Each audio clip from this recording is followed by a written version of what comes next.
Piper high. Okay, you're going. Come on, Piper. How's it going? Yes. Alright. So this is Greg Conrad. It's Sam Conrad's dad. And what was your job title? I was tournament director. Where did you attend college, and what is your degree in? I attended the University of the Pacific in Stockton, California, with a degree in sports administration and a minor in sports medicine. Did you go to graduate school, or was it necessary to? I did not go to graduate school immediately following school. Actually, I'm getting a graduate degree now following my career so that I can teach at the university level. But I did not have an advanced degree while working, and would highly recommend that one get experience as an intern or working entry-level jobs for sports organizations as opposed to getting a graduate degree immediately out of college. How did you find out about this job, and what got you interested? What got you interested into the field? Well, as far as golf goes, I'd always played golf, been involved in golf, and I really enjoyed crowds, big events like U.S. Opens and Super Bowls, and just stuff that attracted large audiences. I was always attracted to that, and obviously love golf. So the finding of these jobs is usually a kind of form of networking and getting to know people, and just seeing where the opportunities are and being willing to travel and move to those places. So did you play golf growing up? I did. I started when I was about 10 and played ever since. So was definitely a fun part of my growing up, but certainly not necessary to play golf to run professional golf tournaments.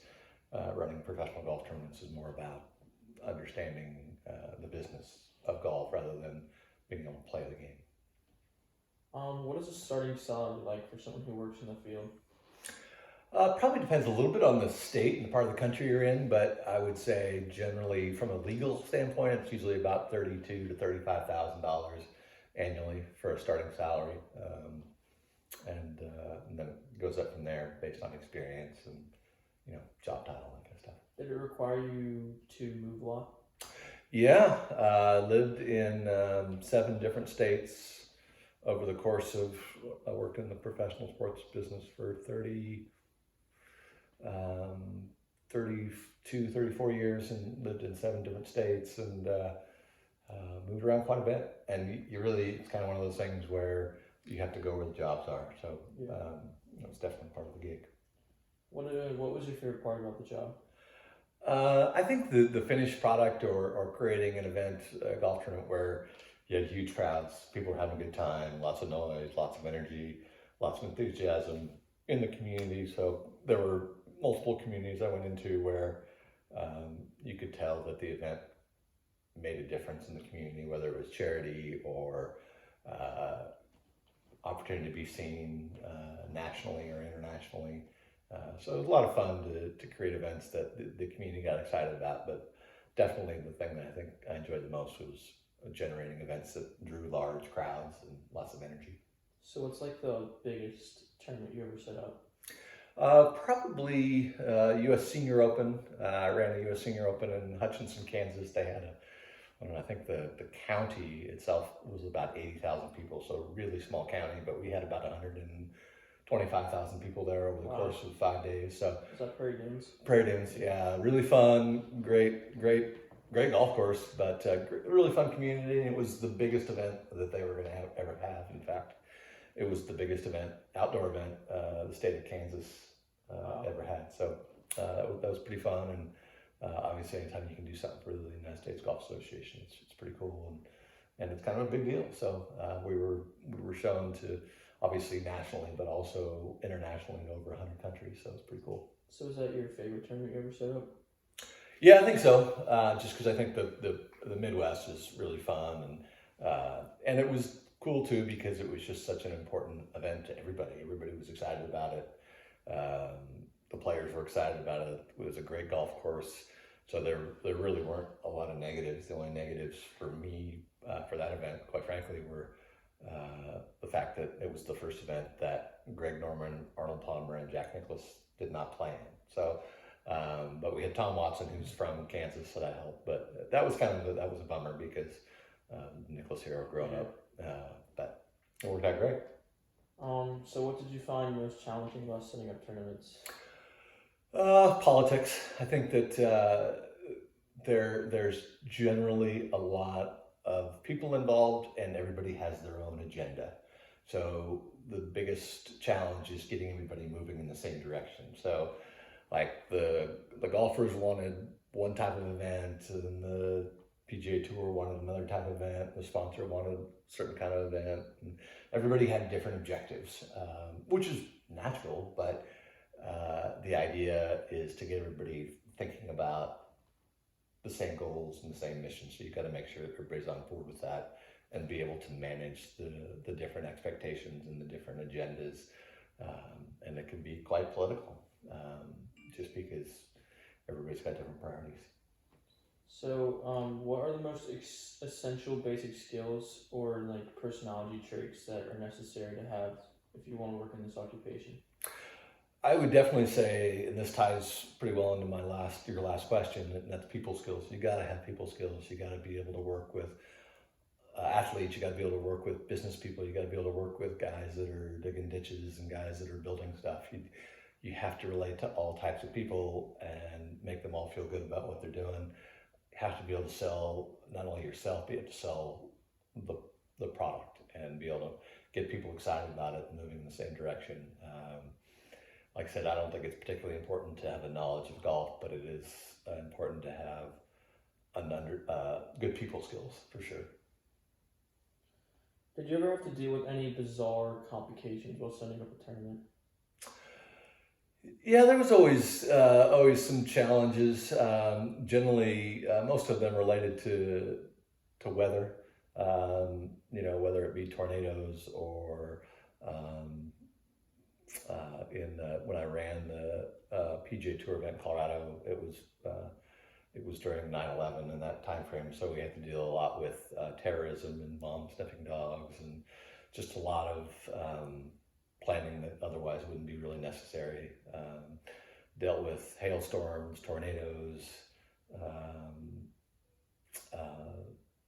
then on the LPGA Tour, I ran into some stalking challenges where some of the girls were stalked by crazy fans. So just stuff like that. Just anytime you bring, 50 to 125,000 people together, some strange things are going to happen. So have to deal with all those kind of things. But that's again, you got to have people skills because you're going to get all sorts of different people and different things are important to different people. So you have to be able to work with them on that. Did you ever get to talk to or get to know any of the players? Yeah, I would say the older the player, the better. So early on in my career, I worked a lot with the PGA Tour and LPGA Tour, and they were younger, and I think they were really focused on their own career and their own life. So they were generally unapproachable. But as later in my career, when I worked on the Champions Tour, which is the golfers over 50, I got to know them really well because it was fun because at that point they were 50 years old, they had experience, they had perspective on what it was to be a tournament director, what it was to be a volunteer coordinator. So really enjoyed getting to know the players when they got older, and it was fun. They were really good people. But on the Champions Tour, it was kind of fun because they were, they'd all made a career for themselves, so it was kind of like a do-over for them, just kind of fun, gravy on top kind of thing. So they were really fun to get to know, and I'm glad that was sort of the end of my career. Did you ever get to, or do you have a favorite player?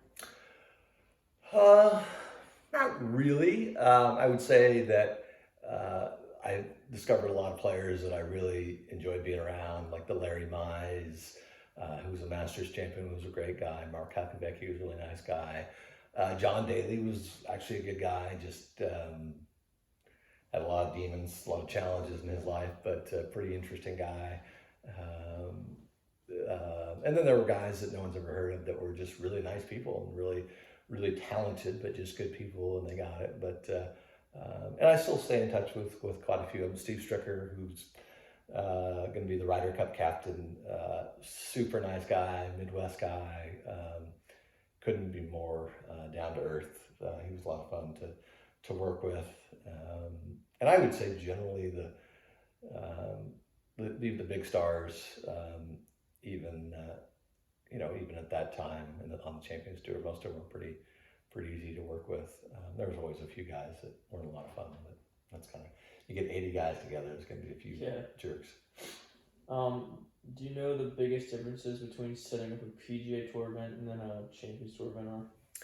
Yeah, I think well, on the macro level, the biggest level, I always joke the difference is where the decimal point is. So you can add another zero from Champions Tour going to Champions Tour. It's quite a bit more expensive. So if a title sponsorship costs $2 million on the Champions Tour, it's going to be about $20 million on the regular tour. So just the cost of doing events is tough. So there's more cost, but there's also a lot more revenue on the regular tour. So they even out a little bit. I think they kind of balance each other out. I think the biggest challenge between the two tours is just the amount of scrutiny and regulations there are between television, the tour, the golf courses, and the players. There's just a lot more regulations, and the egos are really challenging. And probably my experience was it was less fun because of the egos. I think there was a false sense of importance amongst a lot of the athletes on that tour. But when I was that age, I think at that age everybody thinks they're a little more important than they are. So, but it's a big deal. There's a lot of money in it for sure. So that's all the questions I've had. So just some of my goals were just to see if I could see myself being a tournament manager, and to see how physically and emotionally demanding the job is, and to just understand the amount of commitment and work I have to put in. And you helped me a lot to understand those kind of. So thank you for doing this for me. Great, you're welcome. Happy to do it. Good job. Thank you. All right. Thank you so much.